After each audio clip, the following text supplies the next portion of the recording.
नमस्कार मेरे प्यारे दोस्तों, मैं हूं आपका होस्ट शेफ धीरज। आपको वीडियो के बारे में आगे बताऊं क्या हम डिस्कस करने वाले हैं। मैं आपसे पूछना चाहूँगा, आप लोगों में से कितने लोगों ने रेसिपीज़ को ट्राई करा है, कहीं से पढ़ के, कहीं से देख के, पर जब आपने एक्चुअली में उसे अपने किचन में बनाया और जो आपने कहीं वीडियो में या फिर कहीं किताब में देखा था वैसा नहीं बन पाया। क्योंकि जब आप वीडियो या किताब में देखते हैं तो एक्चुअल में जो उसका टेस्ट होता है, उसका फ्लेवर होता है, वो आप सिर्फ एज्यूम कर रहे होते हो अपने दिमाग के अंदर। एक्चुअल में जब आप उसे बनाते हो, प्रैक्टिकली उन सब चीज़ों को करते हो, तब जाके आपको पता चलता है कि भाई ये तो वैसा बन नहीं पाया। या आप कहीं पे जाके खाना खाते हो और उसको कॉपी करने की कोशिश करते हो, तब भी वो चीज़ें नहीं हो पाती। आज इस सारी चीज़ों के बारे में, जैसे कि आप देखोगे बोर्ड का प्रॉपर यूज़ कर रहा हूँ मैं। कई सारे कमेंट आ रहे थे कि आप बोर्ड का प्रॉपर यूज़ नहीं कर रहे हैं, तो बोर्ड को मैंने वापस निकाल लिया है। तो यहाँ पे हम लोग कलनरी कैंप स्टार्ट कर रहे हैं, जिसमें कि रेसिपीज़ जो होती हैं उनसे आप एक अच्छा टेस्ट, एक अच्छा फ्लेवर कैसे निकाल पाएँ, आपको ये मैं समझाने वाला हूँ। और इसको मैं एक मैथ्स के फॉर्मूले के तौर पे लेना चाहूँगा, तभी मैंने इसको नाम जो कलनरी कैंप दिया है। एक ये मैथ के फॉर्मूले की तरह ही होता है। यहाँ पे जो हमारा एक्सपीरियंस होता है, हमारी एक्सपर्टीज़ होती है, उसको हमें कभी साइड में रख देते हैं। अगर आप इस इक्वेशन को सॉल्व कर पाओगे तो आप कोई भी खाना आप बना लीजिए, वो अच्छा ही बनने वाला है। चाहे आप कहीं से पढ़ के बना लीजिए या अपनी कोई एक नई रेसिपी ईजाद कर दीजिए, वो अच्छा ही बनेगा। अब ये जो फॉर्मूला है, वो इक्वेशन है, वो क्या है? अगर आप कोई रेसिपी बना रहे हैं और आप चाहते हैं कि बहुत परफेक्ट बने, खाने में अच्छी हो, टेस्टी हो, तो इसका फॉर्मूला है हमारे flavours plus techniques into execution. आपको फ्लेवर्स और टेक्निक्स अगर मैं बोलूँ, यहाँ पे टेक्निक्स में हमारा बॉइलिंग, पोचिंग, स्टीमिंग, स्टूइंग, भुनना, तलना, गलना, ये सारी की सारी, रोस्टिंग, ये सारी की सारी, चाहे इंडियन लगा लीजिए या हमारी कॉन्टिनेंटल लगा लीजिए, ये सारी की सारी टेक्निक्स के अंदर आ जाता है। तंदूर एक टेक्निक है, ओवन एक टेक्निक है, माइक्रोवेव कुकिंग एक टेक्निक है, फ्राइंग एक टेक्निक है, ब्रेजिंग, स्टूइंग, ये सारी की सारी हमारी टेक्निक्स है, जिनके बारे में मैंने काफ़ी वीडियोज़ बना रखी है। आप मेरे प्लेलिस्ट में जाके देख लीजिएगा, आपको मिल जाएंगी। इसके बाद बात आती है हमारे फ्लेवर्स की। अब फ्लेवर ही अगर आप बोलेंगे सबसे मेन पार्ट यहाँ पे।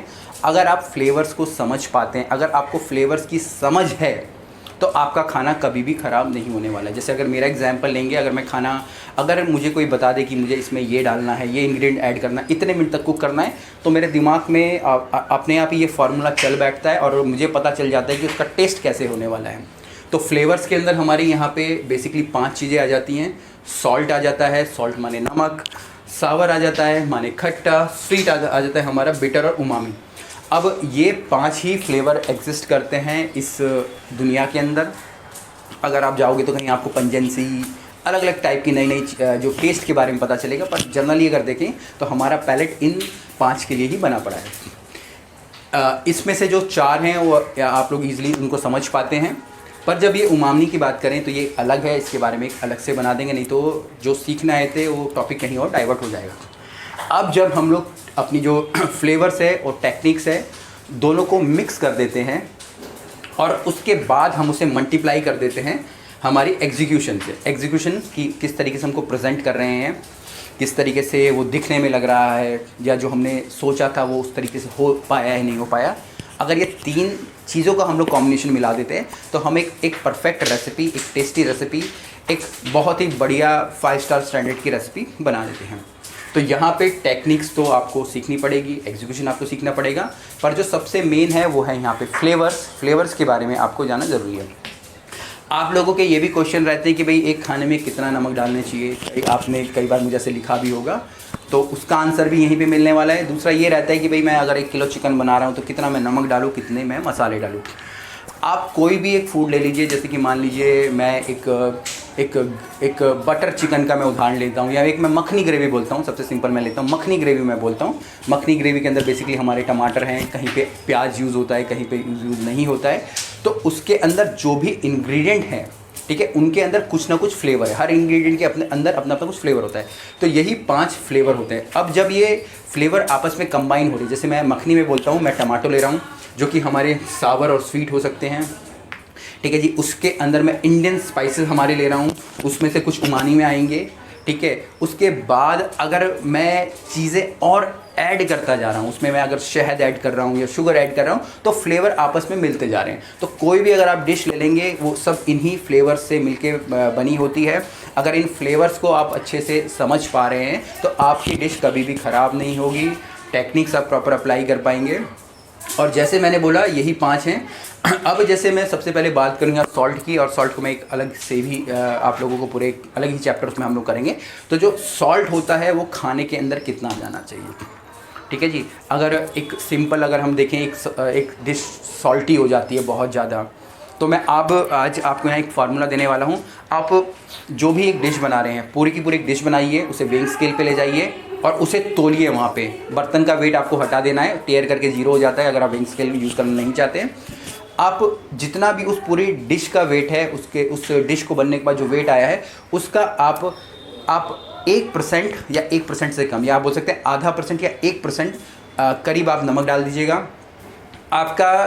आपके जो खाने का टेस्ट बिल्कुल आपके जो नमक का जो परसेंटेज है उतना ही होना चाहिए। मतलब मैं बोलना चाहूँगा जो भी क्वांटिटी है उसका आधे से लेके 1% ही आपका टोटल सॉल्ट एक खाने के अंदर आना चाहिए, इतना ही होता है। अगर मैं टोटल ऑल ओवर टोटल मसाले की बात करूँ या मैं फ्लेवर्स की बात करूँ, क्योंकि फ्लेवर्स हमारे मसालों से भी आ रहे हैं, तो लगभग 5%। अगर मान लीजिए 1 किलो के अंदर हमारे 1000 ग्राम होते हैं, तो 1000 ग्राम के अगर मैं बात करूँ तो लगभग यहाँ पे हमें 5% अगर आप 1000 ग्राम का लगाएंगे तो ज़रा नीचे लिख के बताइएगा आप ग्राम में और ml में कैलकुलेट कर पाते। तो 5% हमारा 1000 ग्राम का 5% हमारा हम लोगों को टोटल मसाले यूज़ करने पड़ते हैं, और वही हमारे खाने को फ्लेवर देते हैं।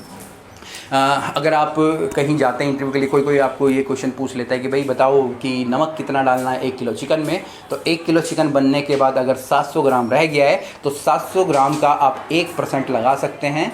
1% आप लगा सकते हैं। 700 ग्राम का मतलब होता है 700, तो 700 ग्राम्स का आपको 1% उसमें नमक डालना है। और टोटल मसाले की बात करें तो 5% आपके कुछ बैठते हैं। थोड़ा कैलकुलेशन भी कीजिएगा, आप लोगों को कैलकुलेशन करनी भी आनी चाहिए क्योंकि फूड कॉस्ट ज़रूरी है। तो यही फार्मूला आप लोग बोल सकते हैं कि भाई flavour plus technique into execution equals to एक परफेक्ट रेसिपी, एक टेस्टी रेसिपी, एक 5 स्टार होटल की रेसिपी। तो इस फॉर्मूले को आप ध्यान रखेंगे और इन फ्लेवर्स के ऊपर काम करना आप लोग चालू करेंगे तो आप लोग अपनी किसी भी डिश को, किसी भी रेसिपी को नेक्स्ट लेवल तक पहुंचा पाएंगे।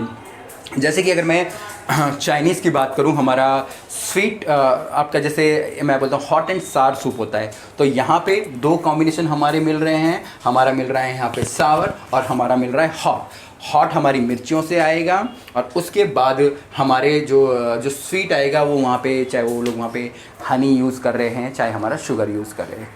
तो ये सारी की सारी चीज़ें, इन फ्लेवर्स के बारे में आपको बहुत ज़्यादा समझना ज़रूरी है। अगर आप इन फ्लेवर्स को समझ पा रहे हैं तो आपकी रेसिपी बहुत ही अच्छी बनने वाली है। उम्मीद करता हूँ आपको ये फार्मूला है, जो ये टेक्निक है, ये समझ आई होगी और आप हर एक रेसिपी में इसको अप्लाई कर सकते हैं अगर हम देखेंगे तो। और इस जो नॉलेज मैंने प्रीशियस नॉलेज आपको दिया है, इसको आगे ज़रूर शेयर कर दीजिएगा ताकि बाकी लोग भी इसका बेनिफिट उठा पाएँ। और जो culinary कैंप है चलता रहेगा और सपोर्ट कीजिएगा। तब तक के लिए जय हिंद।